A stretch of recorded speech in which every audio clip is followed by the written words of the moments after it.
नमस्कार दोस्तों। Last video में भारतीय साक्ष्य अधिनियम की सेक्शन 94 का बैकग्राउंड हम लोगों ने देखा और सेक्शन 94 बात करती है बेस्ट एविडेंस रूल, सर्वोत्तम साक्ष्य का नियम। और सर्वोत्तम साक्ष्य का नियम ये कहता है कि कोर्ट के समक्ष जब भी कोई एविडेंस आए, कोई भी साक्ष्य आए, तो सबसे अच्छा साक्ष्य ही आना चाहिए। सबसे अच्छा साक्ष्य अगर हम बात करें तो पहले समझ लीजिए कि साक्ष्य दो तरीके के होते हैं। एक साक्ष्य होता है मौखिक ओरल एविडेंस और एक साक्ष्य होता है दस्तावेजी साक्ष्य डॉक्यूमेंट्री एविडेंस। तो जो ओरल एविडेंस होगी उसके लिए बेस्ट जो एविडेंस होती है वो होती है डायरेक्ट एविडेंस। इसके बारे में बताता है सेक्शन 55 BSA और ये कहता है कि अगर ओरल एविडेंस देनी है कोर्ट में किसी फैक्ट को प्रूव करने के लिए तो वो एविडेंस डायरेक्ट होनी चाहिए, प्रत्यक्ष रूप से कोर्ट में आनी चाहिए। और प्रत्यक्ष रूप से कोर्ट में आने का मतलब ये होता है कि जिस व्यक्ति ने किसी फैक्ट को अपनी आंखों से देखा है, किसी व्यक्ति ने अपने कानों से सुना है, किसी व्यक्ति ने जीभ से टेस्ट किया, किसी ने नाक से सूंघा, स्किन से टच किया, जिसने परसीव किया, जिसने महसूस किया अपनी इंद्रियों से, वही व्यक्ति कोर्ट में आएगा। तब कहा जाएगा कि वो डायरेक्ट एविडेंस है। प्राइमरी एविडेंस, अच्छा डॉक्यूमेंट्री एविडेंस के बारे में देख लीजिए। दस्तावेजी साक्ष्य के मामले में यह कहा गया कि जो बेस्ट एविडेंस है वो है प्राइमरी एविडेंस। जब जब दस्तावेजी साक्ष्य की बात आती है तो हमारे पास दो एविडेंसेस होती हैं, number 1 primary evidence and number 2 secondary evidence. Secondary से ही लगता है कि ये सेकेंड हैंड एविडेंस है, फर्स्ट हैंड एविडेंस नहीं है, तो फर्स्ट हैंड एविडेंस ही सर्वोत्तम साक्ष्य माना जाता है। लेकिन जब आपने सेक्शन 94 पढ़ा, पीछे वीडियो में मैंने बताया था, थोड़ा बहुत ओवरव्यू दिया था, आप भी बेयर एक्ट लेकर बैठे होंगे तो आप चेक कर लीजिए वहां क्या सेक्शन 94 भारतीय साक्ष्य अधिनियम केवल और केवल ये कहती है कि प्राइमरी एविडेंस ही दिया जाएगा। किसके लिए दिया जाएगा इसको अभी सेट असाइड कर देते हैं। मैं बात कर रहा हूं कि क्या दिया जाएगा, 94 क्या कहती है। तो आप देखेंगे जब बेयर एक्ट को उठाकर तो सेक्शन 94 ने सेकेंडरी एविडेंस को मना नहीं किया है, सेकेंडरी एविडेंस नहीं दी जाएगी। उन्होंने कहा है कि सेकेंडरी एविडेंस भी दी जा सकती है अगर कंटेंट्स को प्रूव करना है तो डॉक्यूमेंट के। लेकिन वो जब जब लॉ ने कहीं बोला है कि सेकेंडरी एविडेंस एडमिसिबल होगी। डिटेल में बताऊंगा अभी मैं आप लोगों को। आज आप मोटा रजिस्टर जरूर लेकर बैठ जाइए क्योंकि आज की वीडियो आपको कंफ्यूज करेगी और आगे की वीडियो आपके उन कंफ्यूजन्स को दूर करेगी। देखिए लॉ में दोस्तों पहले कंफ्यूज होना बहुत जरूरी है, उसके बाद उस कंफ्यूजन से बाहर निकलना चाहिए। पहले आप कंफ्यूजन में फंसे, फिर कंफ्यूजन से बाहर आए तो आप मान लीजिए कि वो प्रोविजन हमेशा के लिए आपका हो गया। आपका हो गया का मतलब, जब कोई वस्तु, कोई आर्टिकल हमारा अपना होता है तो हम जैसे मर्जी उसको उठाएं, जैसे मर्जी रखें, जहां रखें, जैसे रखें, वो हमें फिर लिबर्टी मिल जाती है। लेकिन वही आर्टिकल जब तक हमारा नहीं होता तो हम सोचते हैं 10 बार उसको करने में कि इसको हम यहाँ रखें ना रखें, इसके साथ ऐसा करें या ना करें, 10 बार सोचते हैं। इसी तरीके से किसी भी लॉ के प्रोविजन को ले लीजिए कि अगर वो आपका हो गया है तो जहां मर्जी जैसे मर्जी आप यूज कर पाएंगे उसका। लेकिन अगर आपका नहीं हुआ तो आप सोचते ही रह जाएंगे कि इसका यहाँ यूज होगा नहीं होगा, कितना कंट्राडिक्टरी है, कितना सपोर्टिव है, सब सोचते रह जाएंगे और फाइनली आप उसका यूज नहीं कर पाएंगे। तो बेस्ट यूज करने का सबसे अच्छा तरीका कि पहले आपको कंफ्यूज होना चाहिए, देन कंफ्यूजन से बाहर आना चाहिए। तो आज की वीडियो आप लोगों को कंफ्यूज करने की वीडियो रहेगी दोस्तों। और मैं कंफ्यूज ऐसे नहीं करूंगा, मैं लॉजिकली कंफ्यूज करूंगा आप लोगों को। तो पहली बात क्या बताइए, आप कमेंट करके बता सकते हैं। मुझे सपोर्ट अगर आप करना चाहते हैं तो ये कमेंट कर सकते हैं कि हाँ, सेक्शन 94 भारतीय साक्ष्य अधिनियम कभी नहीं कहती है कि सेकेंडरी एविडेंस नहीं दी जा सकती। वहां लिखा गया है कि सेकेंडरी एविडेंस भी दी जा सकती है। अर्थात बेस्ट रूल एविडेंस कहां गया? बेस्ट रूल एविडेंस का मतलब अर्थात बेस्ट एविडेंस रूल कहां गया? बेस्ट एविडेंस रूल में तो प्राइमरी एविडेंस ही कोर्ट के सामने आनी चाहिए। और अगर वो कहते हो आप कि सेकेंडरी एविडेंस भी बेस्ट रूल का पार्ट है, तो मैं दिखाऊंगा दोस्तों ऐसा नहीं है। अगर ऐसा हम कह देंगे तो बहुत सारे प्रॉब्लम क्रिएट हो जाएंगे। मैं यहां से आगे थोड़ा सा आपको लेकर चलना चाहता हूं दोस्तों। इतनी बातें मैं उम्मीद करता हूं समझ गए होंगे आप लोग। देखिए, सेक्शन 94 का लास्ट वीडियो में मैंने जो आपको सब कुछ बताया था, उसका एक क्विक रिवीजन आपको यहां देना चाहूंगा, केवल एक ही स्लाइड से, बहुत ज्यादा नहीं बताऊंगा।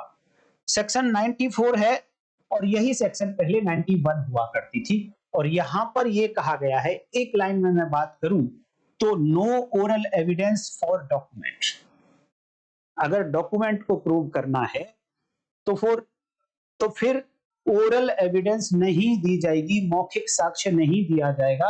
ये क्रक्स है सेक्शन 94 का, बल्कि ये पूर्ण सत्य नहीं है। पूर्ण सत्य जब मैं नेक्स्ट वीडियोज में बेयर एक्ट से वर्ड टू वर्ड आप लोगों को पढ़ाऊंगा तब आपको दिख जाएगा। बट क्रक्स यही है और सभी लोग बताते भी ऐसे हैं और है भी यही कहीं तक। बट हम थोड़ा डिटेल एनालिसिस कर लेते हैं तो दो चार बातें हमें एक्स्ट्रा मिल जाती हैं। वो एक्स्ट्रा बातें आप लोगों को मैं सिखाना चाहता हूं। 94 कहती है कि ओरल एविडेंस नहीं दी जाएगी जब दस्तावेज को साबित करने की बात आएगी। तो यहां पर दो पार्ट हैं सेक्शन 94 में, पार्ट 1 एंड पार्ट 2। तो पार्ट 1 में क्या प्रूव करने की बात हो रही है? क्या पूरे दस्तावेज को या कुछ और? तो आप देखिए पार्ट 1 में देखेंगे आप, टर्म्स हैं, टर्म्स जिनको हिंदी में निबंधन कहा जाता है। या तो ये निबंधन है या निबंधन है, वो आप एक बार देख लीजिए।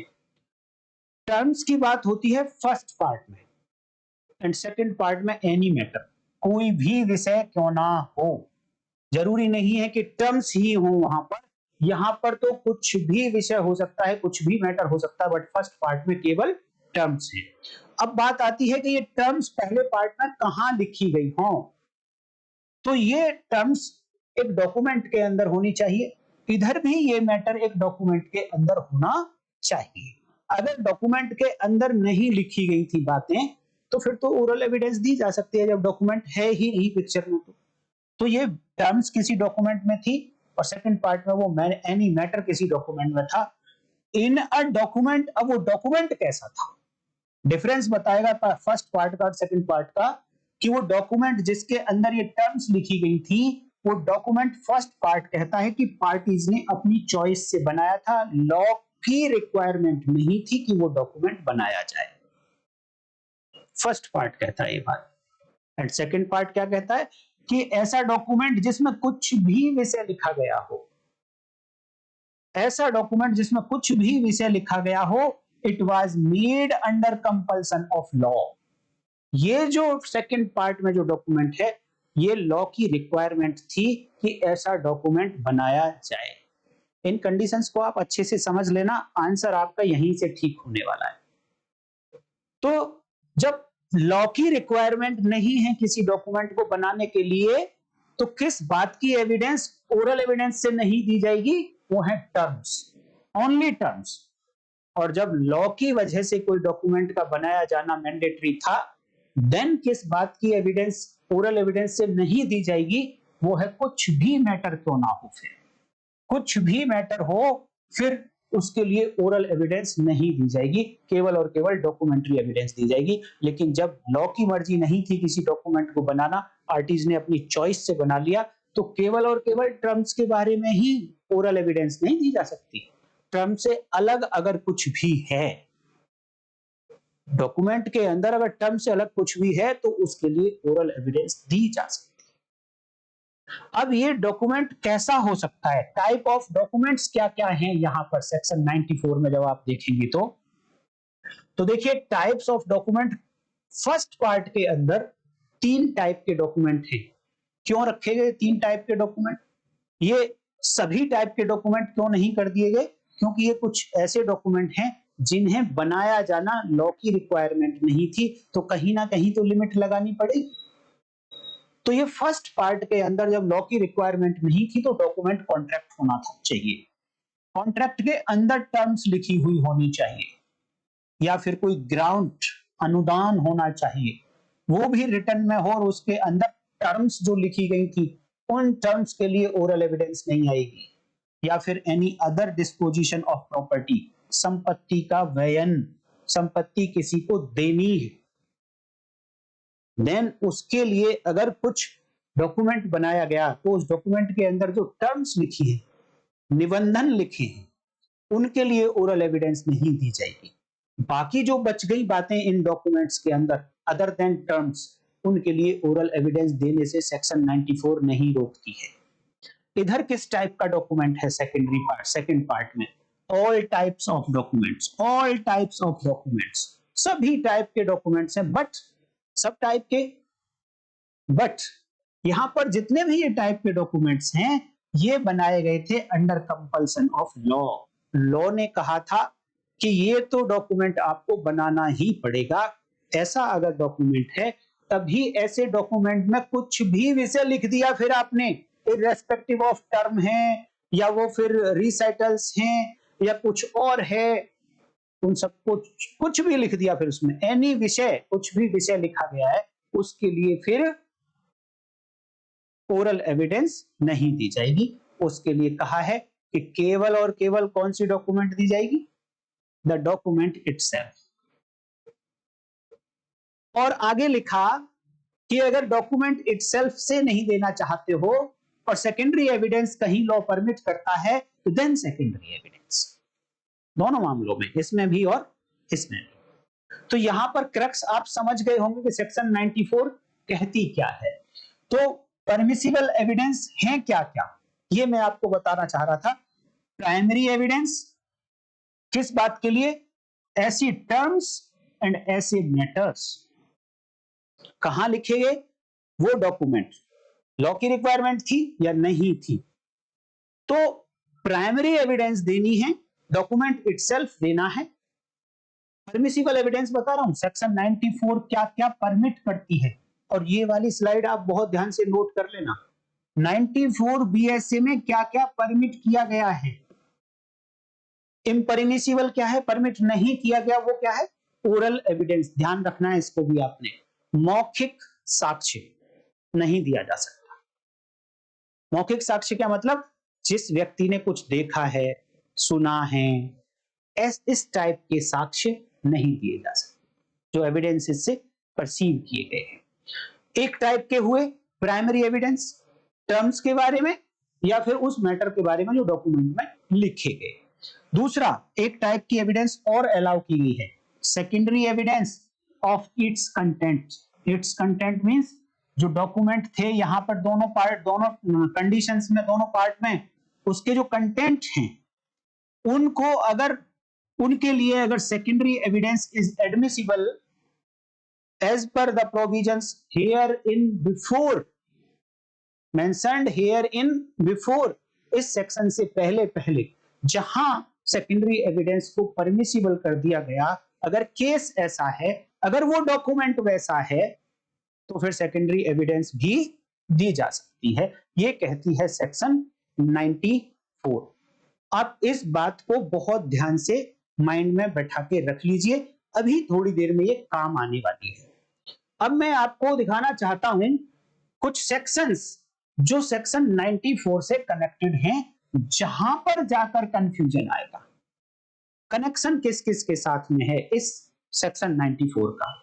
पहला कनेक्शन सेक्शन 54, 94 टू 54, 40 नंबर नीचे आकर, उसमें ये जो लैंग्वेज यहां मैंने लिखी है सेक्शन 54 की, ये बेयर एक्ट की लैंग्वेज है और इसमें कॉमा भी चेंज नहीं है। क्या कहती है सेक्शन 54, ऑल फैक्ट्स, सारे तथ्य, except the contents of documents, सारे तथ्य लेकिन वो तथ्य किसी दस्तावेज के कंटेंट नहीं होने चाहिए। तो इस फैक्ट्स में से क्या एक्सेप्शन है, डॉक्यूमेंट के कंटेंट। तो फिर उन्होंने कहा है कि all facts may be proved by oral evidence. Section 54 section 94 का टोटल कंट्राडिक्टरी आपको दिखाई दे रहा हो। सेक्शन 9 हालांकि कुछ कंट्राडिक्टरी नहीं है, अपोजिट कहूं मैं तो ज्यादा अच्छा है, अपोजिट दिखाई दे रहा होगा, क्योंकि सेक्शन 94 में कहा गया कि डॉक्यूमेंट को प्रूव करना है तो डॉक्यूमेंट से ही प्रूव होगा, और सेक्शन 54 कहती है कि डॉक्यूमेंट के कंटेंट को छोड़ दीजिए, डॉक्यूमेंट के कंटेंट को छोड़ दीजिए का मतलब ये पार्ट है सेक्शन 94। क्या मैं ऐसा कह सकता हूं कि सेक्शन 94 को छोड़ दीजिए तो बाकी जो बचे फैक्ट, ऑल फैक्ट्स में be proved by oral evidence, मौखिक साक्ष्य से फिर आप प्रूव कर सकते हैं। इससे दो बातें निकली, एक बात तो डायरेक्ट जो अभी मैंने आपको बता दी, दूसरी बात क्या और निकलती है यहां से, ये निकलता है कि जो डॉक्यूमेंट के कंटेंट हैं उनको आप ओरल एविडेंस से प्रूव नहीं कर सकते। तो अब आप मुझे बताइए, अभी थोड़ी देर पहले हमने सेक्शन 94 में क्या पढ़ा, क्या यही बात नहीं पढ़ी कि डॉक्यूमेंट के कंटेंट्स को आप ओरल एविडेंस से प्रूव नहीं कर सकते? ये बात तो सेक्शन 94 ऑलरेडी बोल चुकी है। तो कहीं ना कहीं सेक्शन 94 के नजदीक पहुंच गए। तो आपको क्या समझ में आता है कि सेक्शन 94 एंड 54 में क्या डिफरेंस है भैया? आप इस पॉइंट ऑफ व्यू से बताने की कोशिश करना है कि डॉक्यूमेंट के कंटेंट को ओरल एविडेंस से प्रूव नहीं कर सकते। अब आप ये मत कहने लगना कि जी वहां पे तो कॉन्ट्रैक्ट है, ग्रांट है, डिस्पोजिशन है। मैं अभी कंटेंट की बात कर रहा हूं। आप ये कह सकते हो, अगर ऐसी बात कहना चाहोगे तो आप कहीं ना कहीं ये कह रहे हैं कि सेक्शन 54 जो कह रही है इनडायरेक्टली, डायरेक्टली तो उसने ये बोला है कि सारे फैक्ट्स को आप ओरल एविडेंस से प्रूव कर सकते हैं, बशर्ते कि वो डॉक्यूमेंट के कंटेंट ना हो। तो इनडायरेक्टली ये कह दिया, रिवर्स मैटर, रिवर्स मामले में ये कह दिया कि डॉक्यूमेंट के कंटेंट को ओरल एविडेंस से प्रूव नहीं किया जा सकता है। अब वर्ड आता है यहां पर कंटेंट।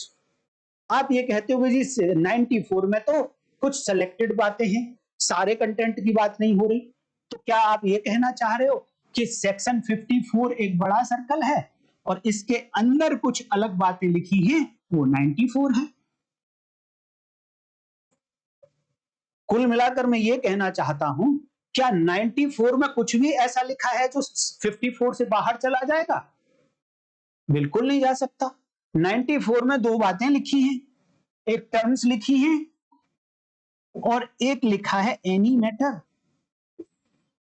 और भैया मुझे बताइए, क्या एनी मैटर ले लो चाहे टर्म्स ले लो, क्या ये कंटेंट नहीं होंगे? हर हालत में कंटेंट होंगे।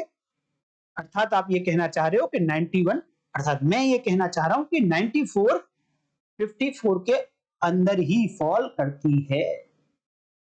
सारे वो कंटेंट जो सेक्शन 94 में जिनकी बात हो रही है, वो सारे के सारे कंटेंट सेक्शन 54 में फॉल करते हैं।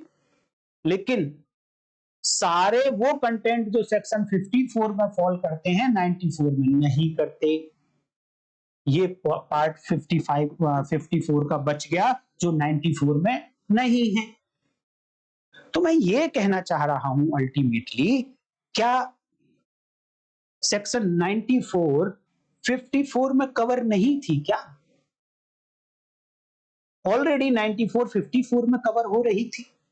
तो और आगे देख लीजिए, एक और कनेक्टेड सेक्शन 56। अभी तक से 54 से एक बात डायरेक्ट समझ आई, एक बात इनडायरेक्ट समझ आई। इनडायरेक्ट वाली बात अधिक इंपॉर्टेंट होती है लॉ में। जो डायरेक्ट आपको सामने दिखाई दे रहा है वो तो सबको दिखाई देता है, लेकिन इनडायरेक्ट रिवर्स ऑर्डर में जब आप पढ़ना शुरू करते हैं तब जो मीनिंग निकाल पाते हैं आप, एक्चुअल तो आप तभी समझेंगे लोग। तो इनडायरेक्ट कहा वहां 54 में कि डॉक्यूमेंट के कंटेंट को ओरल एविडेंस से प्रूव नहीं कर सकते। तो सेक्शन 55 देखिए, 56 देखिए क्या कहती है, the contents of a document, the contents of documents, आ गए वहीं पे,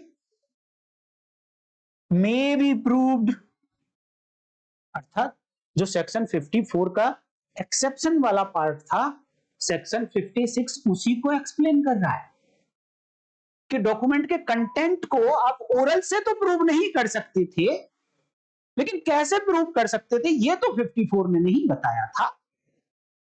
अगर ये भी 54 ने बता दिया होता तो 56 की आवश्यकता नहीं।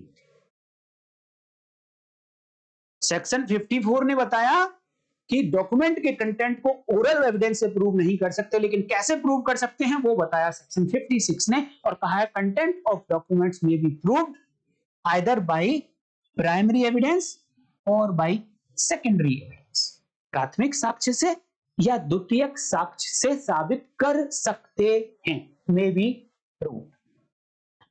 तो जब सेक्शन 54 और 56 को आप देखेंगे तो कोई कहने लगे कितना कंट्राडिक्शन है दोनों में, तो कितना कुछ एक दूसरे के अपोजिट हैं, तो आप ये कह सकते हैं बिल्कुल अपोजिट नहीं है।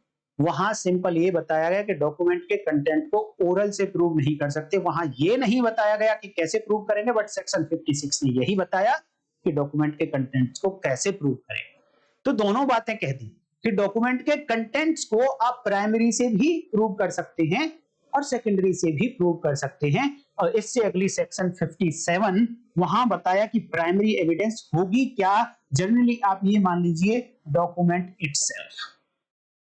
जो प्राइमरी एविडेंस है वो है डॉक्यूमेंट इटसेल्फ, और डॉक्यूमेंट इटसेल्फ का मतलब वो डॉक्यूमेंट जो सबसे पहली बार एग्जिस्टेंस में आया, उसको आप ओरिजिनल भी कह सकते हैं, सेकेंडरी एविडेंस जो कहीं ना कहीं ओरिजिनल से बनी, जो कहीं ना कहीं प्राइमरी से बनी, बिना फर्स्ट कॉपी के सेकंड कॉपी नहीं हो सकती।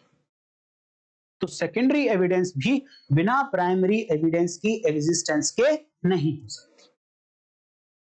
तो कहीं ना कहीं सेकेंडरी एविडेंस ऐसी है, डिटेल में मैं पढ़ा चुका हूं, सेक्शन 58 में ये बताया गया कि सेकेंडरी एविडेंस क्या होगा, बट कहीं ना कहीं प्राइमरी एविडेंस से ही बनेगी। अगर प्राइमरी एविडेंस का कोई रोल नहीं है तो फिर वो सेकेंडरी एविडेंस नहीं हो सकती है। देखिए सेक्शन 54 BSA, जहां पर यह बताया गया कि डॉक्यूमेंट के कंटेंट्स को ओरल एविडेंस से प्रूव मत करिएगा, इसके अंदर ये सेक्शन 94, ये दोनों सर्कल्स को मैंने ऐसे बनाया है, ये सेक्शन 94 हैं दोनों, और इधर वाले पार्ट में केवल और केवल टर्म्स हैं, टर्म्स किसकी, कॉन्ट्रैक्ट की, ग्रांट की, अदर डिस्पोजिशन ऑफ प्रॉपर्टी की, और इधर वाले पार्ट में सारे मैटर हैं, कुछ भी हो, केवल और केवल टर्म्स नहीं। अब मुझे ये बताइए क्या एनी मैटर में टर्म्स इंक्लूड हैं? ये पार्ट ऐसा है जहां पर लॉ की रिक्वायरमेंट से डॉक्यूमेंट बना, ये पार्ट ऐसा है जहां पर पार्टीज की चॉइस से, लॉ की रिक्वायरमेंट नहीं थी, पार्टीज की चॉइस से डॉक्यूमेंट बना। तो वो डॉक्यूमेंट क्या है? 3, कॉन्ट्रैक्ट, ग्रांट और अदर डिस्पोजिशन ऑफ प्रॉपर्टी। तो मैं अब आपसे ये पूछना चाहता हूं, क्या कॉन्ट्रैक्ट ऐसा नहीं हो सकता कि जो लॉ की रिक्वायरमेंट से बनी? इस पार्ट में नहीं आ सकता क्या कॉन्ट्रैक्ट? बिल्कुल आ सकता है, इसीलिए मैंने यहां पर इनको ओवरलैप करके दिखाया है।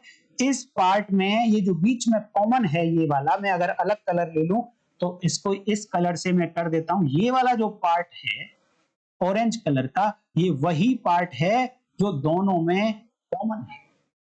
ये पार्ट ऐसा है जो लॉ की रिक्वायरमेंट से कॉन्ट्रैक्ट भी हो सकता है। यहां पढ़ रहे थे आपकी कॉन्ट्रैक्ट ऐसा है जो लॉ की रिक्वायरमेंट से नहीं बना, लेकिन जब एनी मैटर की बात आएगी तो वहां टाइप्स ऑफ डॉक्यूमेंट में लिखा, इट मींस यहां पर भी कॉन्ट्रैक्ट हो सकता है, तो इसीलिए ये ओवरलैप हुआ है ये वाला पार्ट। तो यहां आप अगर देखेंगे तो कहीं ना कहीं पाएंगे कि ये जो सेक्शन 94 है, ये वाला, ये सारा पार्ट, ये वाला, इसको मैं किसी और कलर से कर देता हूं, ब्लू कलर से कर देता हूं। अब ये वाला पार्ट सेक्शन 94 है, उसके अंदर ये जो मिक्स है, ये इसके 2 पार्ट बनाए गए 94 के, वो डायग्राम से थोड़ा आपको समझ आ रहे होंगे। 59 देख लीजिए अब क्या कहती है। 59 ने कहा 56 के साथ में पढ़ना है, बेयर एक्ट जरूर निकाल कर रखना, दोनों को साथ में मिलाकर पढ़िए। वहां कहा गया है द कंटेंट्स ऑफ डॉक्यूमेंट, यहां पर कहा गया केवल और केवल डॉक्यूमेंट्स। इस डॉक्यूमेंट को रिप्लेस करिए the contents of a document, तो फिर यहां मे आ जाएगा। और अगर कंटेंट्स ऑफ डॉक्यूमेंट को रिप्लेस कर दिया ओनली डॉक्यूमेंट से, तो शेल आ जाएगा। और shall be proved by primary evidence. Primary evidence से ही प्रूव किया जाएगा डॉक्यूमेंट को। और जब डॉक्यूमेंट के कंटेंट की बात आती है तो दोनों में से किसी से भी प्रूव कर दीजिए, प्राइमरी से या सेकेंडरी से, वो कहती है सेक्शन 56। लेकिन 59 ने कहा, एक कदम और आगे बढ़ गए और उन्होंने कहा कि केवल और केवल प्राइमरी से प्रूव करना डॉक्यूमेंट को, accept in the cases here in after mentioned. उन मामलों को छोड़ दीजिए जो इससे आगे मैं अभी बताऊंगा। अगर ऐसा मामला नहीं है जो इससे अगली सेक्शन में बताया जाएगा या इससे आगे बताया जाएगा, तो फिर आपको डॉक्यूमेंट को shall be proved by primary evidence, केवल और केवल प्राथमिक साक्ष्य से ही प्रूव करना पड़ेगा। लेकिन मैं यहां समझाना क्या चाह रहा हूं, मैं ये बताना चाह रहा हूं कि इस सेक्शन में भी आप देख लीजिए 59 में क्या केवल ये लिखा है कि डॉक्यूमेंट को केवल और केवल प्राइमरी डॉक्यूमेंट से प्रूव किया जाएगा? क्या ऐसा लिखा है? नहीं, ऐसा नहीं लिखा है। उन्होंने हां जोड़ दिया है इस बात पर कि डॉक्यूमेंट को आप प्राइमरी एविडेंस से प्रूव करिए, जोड़ दिया है। लेकिन साथ में यह भी कहा है कि कुछ एक्सेप्शनल केस हैं जिनमें सेकेंडरी एविडेंस दी जा सकती है, और वो एक्सेप्शनल केस लिखे सेक्शन 60 में। और इन कैटेगरी में अगर फॉल करता है डॉक्यूमेंट, तो फिर उसके लिए सेकेंडरी एविडेंस दी जा सकती है। अब आप देखिए सेक्शन 94, क्या यही बात वहां पर भी नहीं लिखी? क्या सेक्शन 94 में क्या लिखा है कि ओरल एविडेंस नहीं दी जाएगी, फिर क्या दिया जाएगा? The document itself means primary evidence. Section 57 जब आप पढ़ते हैं प्राइमरी एविडेंस की डेफिनेशन, तो वहां पर कुछ भी डेफिनेशन नहीं है, सिंपल लिखा है द डॉक्यूमेंट इटसेल्फ। और जो एकदम कहां पर लिखे यही वर्ड्स सेक्शन 94 में भी लिखे। कैसे प्रूव किया जाएगा? द डॉक्यूमेंट इटसेल्फ से, इट मींस प्राइमरी एविडेंस से प्रूव किया जाएगा। लेकिन साथ में जो सेक्शन 56 में लिखा था वही बात भी लिखी है कि सेकेंडरी एविडेंस से भी प्रूव किया जा सकता है, बशर्ते कब? जब सेकेंडरी एविडेंस एडमिसिबल हो। और सेकेंडरी एविडेंस कब एडमिसिबल होगी वो बताया सेक्शन 59 एंड सेक्शन 16। कि मान लो डॉक्यूमेंट डिस्ट्रॉय हो गया, ओरिजिनल डॉक्यूमेंट इटसेल्फ डिस्ट्रॉयड है, नष्ट हो गया, तो अब उसके लिए सेकेंडरी एविडेंस दी जा सकती है किसी भी टाइप की, जिस मर्जी टाइप की एविडेंस दे दीजिए। इसको भी ना, सेक्शन 60 को भी बहुत ध्यान से आप सुनना, क्योंकि ये अभी आपको कुछ कंक्लूजन देने वाला है। देखिए दोस्तों, आज की वीडियो आपको हो सकता है कि सेक्शन 94 के एग्जैक्ट कंटेंट को ना दिखाए, लेकिन जो उसका एक्चुअल मर्म जिसे कहते हैं, एक्चुअल मर्म जो सेक्शन 94 का है, अगर मैं कहीं 91 बोलता हूं दोस्तों तो वो इंडियन एविडेंस एक्ट का है, 94 बोलता हूं तो भारतीय साक्ष्य अधिनियम का है, तो आपको कंफ्यूज नहीं होना है। एक्चुअल में सेक्शन 80 भी सेक्शन 94 के साथ कनेक्टेड है। एक्चुअल में सेक्शन 60 भी सेक्शन 94 के साथ कनेक्टेड है। तो सेक्शन 58 ने क्या बोला, सेक्शन 60 ने क्या बोला कि अगर डॉक्यूमेंट मेरी बताई हुई इन 7 कैटेगरी में से किसी कैटेगरी में आ जाता है तो आप सेकेंडरी एविडेंस दे देना। तो अब आपको ये नहीं जानना चाहिए कि सेकेंडरी एविडेंस क्या क्या हो सकती है, तो वो लिखी है सेक्शन 50 में कि सेकेंडरी एविडेंस क्या क्या होंगी। तो इसके अंदर टोटल 8 बातें लिखी गई है, 5 पहले लिखी थी, 3 नए लॉ में लिखी गई। अब उसकी जो 5वीं क्लॉज है, 5th क्लॉज, आप इसे बहुत ध्यान से पढ़िए। क्या है ये 5th क्लॉज? ये सेकेंडरी एविडेंस है। और ये सारे राज खोलेगी आज के कंफ्यूजन के। ये कहती है कि oral accounts of the contents of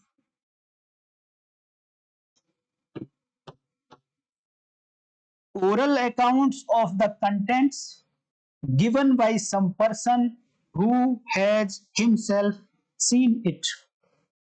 इसका मतलब है कि ओरल अकाउंट भी सेकेंडरी एविडेंस की कैटेगरी में आ जाएगा। ओरल अकाउंट किस बात का? कंटेंट्स, डॉक्यूमेंट के कंटेंट्स का। और वो किसने दिया हो ओरल अकाउंट? जिसने ऐसे कंटेंट्स को स्वयं देखा है, स्वयं देखा है। और यहां देखने का मतलब रीड से समझ लीजिए, आप रीड से समझ लीजिए, कहीं ना कहीं रीड हो सकता है, लेकिन ऐसा नहीं कि एग्जैक्ट ही रीड होगा। एग्जैक्ट रीड होता तो लेजिस्लेचर ने रीड ही लिख दिया होता, लेकिन सीन लिखा है। मैं डिटेल में ऑलरेडी बात कर चुका हूं, कभी मौका मिलेगा तो फिर बात करेंगे। मैं बताना ये चाह रहा हूं कि अगर कोई एक डॉक्यूमेंट है, उसके कंटेंट को किसी व्यक्ति ने पढ़ा था और अब वो ओरिजिनल डॉक्यूमेंट डिस्ट्रॉय हो गया, तो उसके लिए सेकेंडरी एविडेंस दी जा सकती है। क्योंकि डिस्ट्रॉय वाली बात सेक्शन 60 और उसकी क्लॉज ए में लिखा है। सेक्शन 60 कहती है कि मेरे अंदर जो 7 बातें लिखी हैं, इनमें से अगर किसी बात में वो डॉक्यूमेंट इटसेल्फ फॉल कर जाएगा, तो आप सेकेंडरी एविडेंस जो 58 में लिखी हैं उनको दे देना। तो 60 का क्लॉज ए कहता है कि अगर डॉक्यूमेंट डिस्ट्रॉय हो गया है तो फिर उसके लिए आप 58 में लिखी हुई किसी भी टाइप की कोई भी सेकेंडरी एविडेंस दे देना। अर्थात वो ये कहता है कि क्लॉज 5 में लिखी हुई सेकेंडरी एविडेंस भी आप दे देना अगर डॉक्यूमेंट डिस्ट्रॉय हो गया है। अर्थात जब डॉक्यूमेंट डिस्ट्रॉय हो गया, original document itself, primary evidence अगर डिस्ट्रॉय हो गई है, तो सेकेंडरी एविडेंस यानी ओरल अकाउंट परमिसिबल है, एडमिसिबल है। और यही बात कही गई है सेक्शन 94 में भी कि आप सेकेंडरी एविडेंस भी दे सकते हो। Contract, grant, other disposition of property में लिखे गए टर्म्स या फिर कोई भी मैटर जो ऐसे डॉक्यूमेंट में लिखा जो लॉ की रिक्वायरमेंट से बनाया गया था, उनके लिए आप सेकेंडरी एविडेंस भी दे सकते हो अगर सेक्शन 60 परमिट करती है तो सेक्शन 60 ने परमिट कर दिया, लेट्स डॉक्यूमेंट डिस्ट्रॉय हो गया। अब इसी के अंदर सेक्शन 60 में नीचे एक्सप्लेनेशन में लिखा गया कि अगर डॉक्यूमेंट डिस्ट्रॉय हो गया है तो 58 में लिखी हुई किसी भी टाइप की एविडेंस को आप दे देना, चाहे वो 5th टाइप की ही क्यों ना हो। अर्थात आप ओरल अकाउंट भी दे देना। Oral account means oral evidence.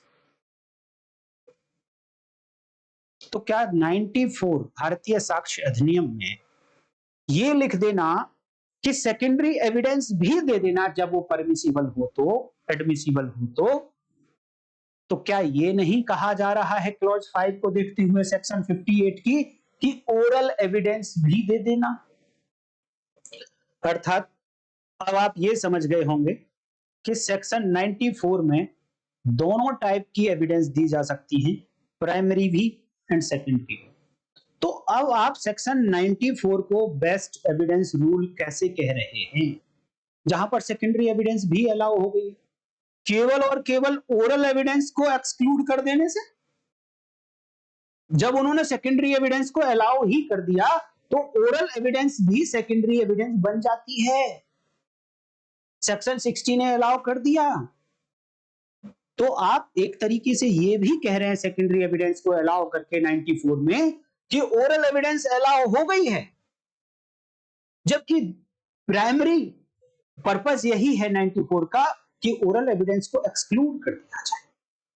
तो आपको मैं ये दिखाना चाहता हूं कि सेकेंडरी एविडेंस को कहां कहां परमिसिबल बनाया गया। सेक्शन 56 बी से देखिए क्या कहती है कि दोनों एविडेंस दी जा सकती हैं, प्राइमरी एविडेंस और सेकेंडरी एविडेंस। अर्थात सेकेंडरी एविडेंस सेक्शन 56 ने अलाउ कर दी। सेक्शन 59 देख लीजिए, बीएसए कहती है कि document shall be produced by primary evidence accept in cases mentioned here in after. अर्थात चाहे थोड़े मैटर्स के लिए सही, लेकिन सेक्शन 59 ने भी परमिट कर दिया कि सेकेंडरी एविडेंस आप दे सकते हैं। मेन पर्पस सेक्शन 59 का है कि आप प्राइमरी ही दीजिए, बट उन्होंने कहा कि कुछ मैटर्स सेक्शन 60 में लिखे हैं, अगर यहां लिखे हुए मैटर्स हैं तो उनके लिए आप सेकेंडरी एविडेंस दे दीजिए। लेकिन सेक्शन 94 ने कहा कि भैया ओरल एविडेंस तो मत देना, अर्थात डॉक्यूमेंट्री एविडेंस ही देना। और डॉक्यूमेंट्री एविडेंस में भी उन्होंने लिखा है डॉक्यूमेंट इटसेल्फ देना, यानी अर्थात प्राइमरी एविडेंस ही देना। लेकिन साथ में लिख दिया इसके आगे कि अगर सेकेंडरी एविडेंस एडमिसिबल है, जो सेक्शन 60 बताती है, तो फिर आप सेकेंडरी एविडेंस भी दे देना। तो जब ये आप 3 सेक्शंस पढ़ते हैं तो इन हर 3 सेक्शन में सेकेंडरी एविडेंस को अलाउ कर दिया गया है। तीनों सेक्शंस में सेकेंडरी एविडेंस को अलाउ किया गया है, कोई रिस्ट्रिक्शंस नहीं। हालांकि सेक्शन 59 में एक्सेप्शन है, जनरल रूल नहीं। सेक्शन 94 में भी एक्सेप्शन है, जनरल रूल नहीं है। वो भी एक्सेप्शन डिपेंड करेगा सेक्शन 60 के आधार पर। मैं आपको ना एक डिफरेंस बताना चाहूंगा, oral evidence and oral evidence as secondary evidence. थोड़ा सा अटेंशन, मैं किस किस में डिफरेंस बताना चाह रहा हूं, ओरल एविडेंस एंड दूसरा पार्ट है oral evidence as secondary evidence. यहां पर oral evidence as secondary evidence नहीं है, यहां पर जो ओरल एविडेंस है ये सेकेंडरी एविडेंस है। ओरल एविडेंस होने के साथ साथ दोनों में डिफरेंस क्या है, आप थोड़ा सा माइंड अप्लाई करेंगे तो शायद आपको भी दिखाई दे जाएगा, क्योंकि मुझे भी थोड़ा सा माइंड अप्लाई करने के बाद दिखाई दे गया था। तो मेरे माइंड में और आपके माइंड में कोई डिफरेंस नहीं है। आप अप्लाई नहीं करते हैं, मैं अप्लाई करता हूं, बस अंतर इतना है। देखिए यहां पर ओरल एविडेंस जो सेक्शन 55 की बात होती है, बीएसए की डायरेक्ट की बात होती है, यहां पर 5 टाइप की हो सकती है। 5 टाइप की, कौन कौन से 5 टाइप? नंबर 1, आई से देखा गया। नंबर 2, ईयर से सुना गया। नंबर 3, नोज से सूंघा गया। नंबर 4, टंग से टेस्ट किया गया। नंबर 5, स्किन से महसूस किया गया। तो ये जो सेक्शन 55 में ओरल एविडेंस है, ये 5 में से किसी भी टाइप की हो सकती है। लेकिन लेकिन लेकिन इधर जो ओरल एविडेंस है सेक्शन 60 और उसकी क्लॉज 5, यहां केवल और केवल एक टाइप की ओरल एविडेंस है, केवल और केवल एक टाइप की ओरल एविडेंस है, वो है जो आई से देखी जा सकती है। यहां पर oral evidence as secondary evidence, इसमें जो ओरल एविडेंस है, ये ओरल एविडेंस होने के बाद भी कंप्लीट ओरल एविडेंस नहीं है। कंप्लीट ओरल एविडेंस तो ये 5 तरीकों में से किसी भी तरीके से बन सकती है, लेकिन इधर वाली ओरल एविडेंस केवल और केवल एक तरीके से बनेगी, वो बनेगी हु हैज सीन इट। क्योंकि ओरल है, डायरेक्ट होगी, और डायरेक्ट कौन? डायरेक्ट का मतलब जिसने अपनी सेंसेस से परसीव किया है। सेंसेस 5, तो 5 सेंसेस में से किसी से भी परसीव किया होगा तो डायरेक्ट एविडेंस बन जाएगी। यहां भी डायरेक्ट है evidence. Who himself word use हुआ था, हु हिमसेल्फ सीन इट, जिसने स्वयं देखा है, डायरेक्ट है। हिमसेल्फ वर्ड जो बताता है, ये कहता है कि डायरेक्ट एविडेंस है, बट कौन सी? केवल और केवल एक सेंस वाली, एक इंद्री वाली, और आंख। यहां पर नाक वाली नहीं है। इस डॉक्यूमेंट के कंटेंट को सूंघ कर नहीं बताया जा सकता, इस डॉक्यूमेंट के कंटेंट को टच करके नहीं बताया जा सकता। इस डॉक्यूमेंट के कंटेंट को जीभ से टेस्ट करके नहीं बताया जा सकता, कानों से सुनकर नहीं बताया जा सकता। अगर कोई पढ़ के बता रहा है, देन आप कान से सुन रहे हैं, फिर आप कोर्ट में जाएंगे, ही और सी होगी, नहीं बताया जा सकता। He who himself has seen it, जिसने अपनी आंखों से देखा है। ये जो वर्ड्स वहां लिखे गए हैं, ओरल अकाउंट होने के बावजूद भी, ओरल एविडेंस होने के बावजूद भी सेकेंडरी एविडेंस है तो केवल और केवल एक टाइप की है। तो सेक्शन 94 में जो हम ओरल एविडेंस दे रहे हैं due to the involvement of secondary evidence, वो कौन सी वाली दे रहे हैं? केवल एक टाइप वाली, कंटेंट के डॉक्यूमेंट के कंटेंट्स के लिए दे रहे हैं। सेकेंडरी एविडेंस डॉक्यूमेंट के कंटेंट्स के लिए कौन सी? या तो डॉक्यूमेंट होंगे या फिर ओरल अकाउंट है। और एक और नया जोड़ दिया गया है दोस्तों इसमें, ओरल एडमिशन। ओरल एडमिशन भी सेकेंडरी एविडेंस की कैटेगरी में आता है। एडमिशन कर लिया किसी ने ओरल, सेकेंडरी एविडेंस आएगी। और अगर डॉक्यूमेंट डिस्ट्रॉय हो चुका है, सेक्शन 60 या दूसरी अपोजिट पार्टी के पास है, उसकी क्लॉज ए कहती है किसी भी टाइप की एविडेंस आप दे देना। ये 6th टाइप की एविडेंस है oral admission, secondary evidence. Again oral evidence होगी। लेकिन जब आप 94 में देखते हैं तो अब यहां पर दोनों टाइप की एविडेंस ये वाली दी जा सकती है, oral admission and oral account. But oral account वाली है कौन सी? हु हैज सीन इट, आंखों वाली की। तो 94 में जो आप सेकेंडरी एविडेंस दे रहे हैं as an oral account, oral evidence, तो 5 टाइप में से ओरल एविडेंस वहां एक ही टाइप की, आंखों वाली। ये आपको ध्यान रखना। अब मैं कुल मिला के कह क्या रहा हूं, अब मैं आपको यह बताना चाह रहा हूं कि बेस्ट एविडेंस रूल है क्या। फिर जब आप बेस्ट एविडेंस रूल सेक्शन 94 को अगर कहते हैं तो 94 में तो दोनों टाइप की बातें हैं, primary evidence and secondary evidence. And secondary evidence तो कभी भी बेस्ट एविडेंस रूल नहीं हो सकता। तो मेरा अपना मानना है दोस्तों, अभी मैंने कहीं पढ़ा नहीं, मैं और पढ़ रहा हूं और रिसर्च कर रहा हूं, मेरा अपना मानना है कि 94 भारतीय साक्ष्य अधिनियम में इस सेकेंडरी एविडेंस वाले पार्ट को छोड़ दें तो जितना बाकी कंटेंट बच गया, केवल और केवल उतना बेस्ट एविडेंस रूल है। अदरवाइज तो सेक्शन 56 भी एविडेंस रूल है, अदरवाइज तो सेक्शन 59 भी एविडेंस बेस्ट एविडेंस रूल है। क्या डिफरेंस है दोनों? क्या फिर बेस्ट एविडेंस रूल, क्या फिर बेस्ट एविडेंस रूल आप ये कहना चाहते हो कि कॉन्ट्रैक्ट के बारे में है, ग्रांट के बारे में है, अदर डिस्पोजिशन ऑफ प्रॉपर्टी के बारे में, जब डॉक्यूमेंट अपनी मर्जी से बनाया हो पार्टी से, विदाउट रिक्वायरमेंट ऑफ लॉ? नहीं, ऐसा नहीं। इस मामले में आपकी क्या ओपिनियन है, आपकी क्या राय है? सेक्शन 94 को डिटेल में पढ़ने से पहले आप इतनी सारी सेक्शंस को ध्यान में जरूर रखेंगे। तो इसको मैं अगर अपने वर्ड्स में लिखकर आपको बताना चाहूं कि बेस्ट एविडेंस रूल कितना है, तो मैं ऐसे लिख सकता हूं। आप भी इसको रीड्राफ्ट कर सकते हैं। आप अपनी मर्जी से रीड्राफ्ट करके कमेंट करके बताइए। Substitution of document itself means primary evidence. Substitution of primary evidence, substitution of original evidence by oral evidence is excluded.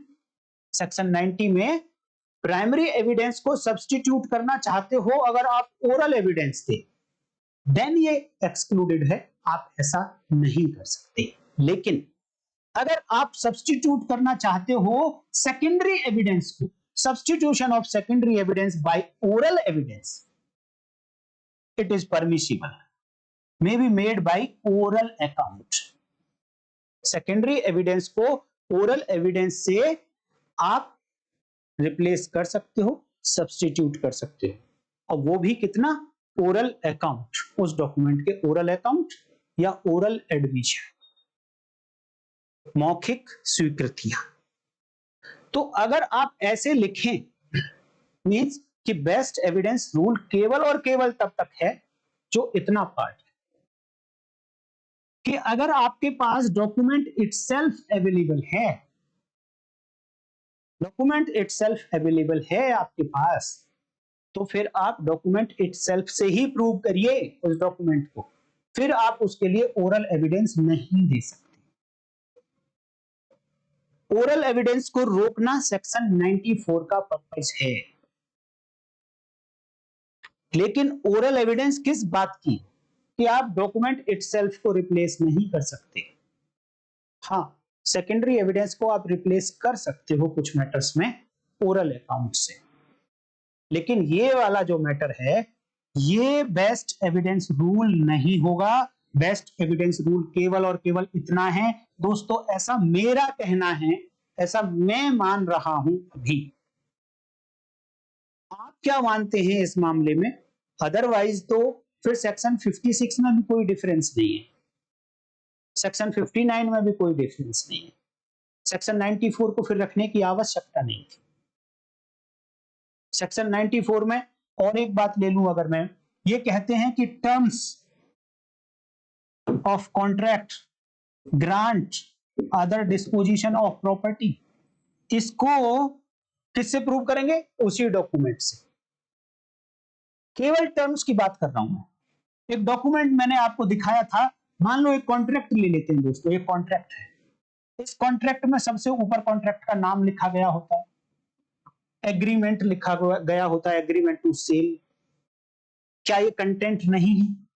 Content है इस डॉक्यूमेंट। उसके नीचे यहां लिखा गया होता है पार्टीज के नाम, कि ये पार्टी है, ये पार्टी है। ये इस डॉक्यूमेंट का कंटेंट है या नहीं? कंटेंट है। इसके बाद में यहां रिसाइटल्स लिखा जाता है। रिसाइटल्स क्या होता है दोस्तों, कि इस डॉक्यूमेंट के पीछे की बैकग्राउंड, कि ये डॉक्यूमेंट क्यों बनाया जा रहा है, क्या बैकग्राउंड है इस डॉक्यूमेंट को क्रिएट करने के पीछे, वो रिसाइटल्स होते हैं। क्या ये कंटेंट नहीं है? कंटेंट है। अब इसके नीचे कुछ टर्म्स एंड कंडीशंस लिखे जाते हैं, दोनों पार्टीज की ड्यूटीज, लायबिलिटीज लिखी जाती है, ऑब्लिगेशंस लिखे जाते हैं, राइट्स लिखे जाते हैं, कि एक पार्टी ये करेगी, दूसरा ये करेगी, एक पार्टी ये करेगी, दूसरा ये करेगी, ये करेगी, ये कंडीशन, ये कंडीशन, ये कंडीशन। ये पार्ट है केवल टर्म्स एंड कंडीशंस, जो सेक्शन 94 में बात होती है टर्म्स की। ये कॉन्ट्रैक्ट है मान लो, तो इस कॉन्ट्रैक्ट के जो टर्म्स हैं वो केवल इतना पार्ट है, ये भी कंटेंट है दोस्तों। इसके नीचे यहां पार्टीज ने साइन किए, पार्टी 1 एंड पार्टी 2, ये भी अपने आप में कंटेंट हैं दोस्तों। लेकिन सेक्शन 94 केवल इतने पार्ट की बात करती है, इस पार्ट की बात नहीं करती, इसकी नहीं करती, इसकी नहीं करती, इसकी नहीं करती, इसकी नहीं करती। और यहाँ पे अटेस्टेशन होगा, 2 विटनेसेस के साइन होंगे, यहां पर भी कंटेंट है। लेकिन सेक्शन 94 टर्म्स की बात करती है, इनकी बात नहीं करती, केवल इतने पोर्शन की बात करती है। तो मैं अब आपसे यह पूछना चाहता हूं कि अगर सेक्शन 94 को मान लें थोड़ी देर के लिए कि दूसरी सेक्शंस नहीं है, 56, 59 नहीं है, क्या 94 अपने आप में कंप्लीट कर देती है? अगर 56 एंड 59 नहीं होती तो 94 से कैसे समझा जाता?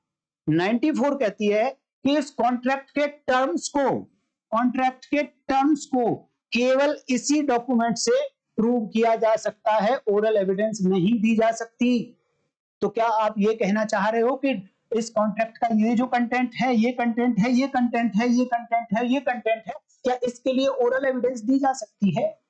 94 तो बिल्कुल नहीं रोकती है दोस्तों, 94 बिल्कुल नहीं रोकती है, बिल्कुल नहीं कहती कहीं भी कि इस पार्ट के लिए जो टर्म्स नहीं है बट कंटेंट है उसके लिए ओरल एविडेंस नहीं दी जाएगी। 94 ऐसा नहीं कहती। लेकिन फिर कौन सी सेक्शन रोक देती है? फिर सेक्शन 56 कहती है कि अगर कंटेंट ऑफ डॉक्यूमेंट है, ये भी कंटेंट है और ये भी कंटेंट है, तो ये वाला कंटेंट हो चाहे ये वाला टर्म्स एंड कंडीशंस वाला कंटेंट हो, सेक्शन 56 कहती है कि दोनों को प्रूव किया जा सकता है, may be proved by primary evidence और सेकेंडरी एविडेंस।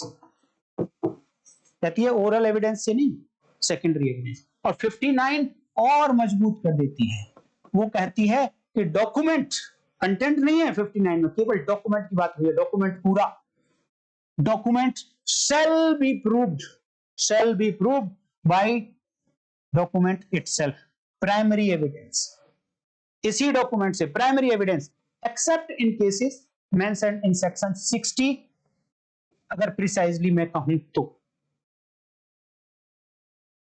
तो सेक्शन 94 ने तो कह दिया था कि आप इनको ओरल एविडेंस से प्रूव कर दीजिए, ऊपर वाले जितना भी कंटेंट है, नीचे वाला कंटेंट है, एक्सेप्ट द टर्म्स, आप कर दीजिए ओरल एविडेंस से, लेकिन ऐसा नहीं है। तो फिर सेक्शन 94 से फायदा क्या हो रहा है? आप तलाश, इतना मैंने सब कुछ आपको समझाया, इन सब से कनेक्ट करने के बाद मैं आपसे उम्मीद जरूर करूंगा कि आप कमेंट करके बताएंगे कि आपको क्या समझ आया, कि सेक्शन 94 से फायदा क्या हो रहा है।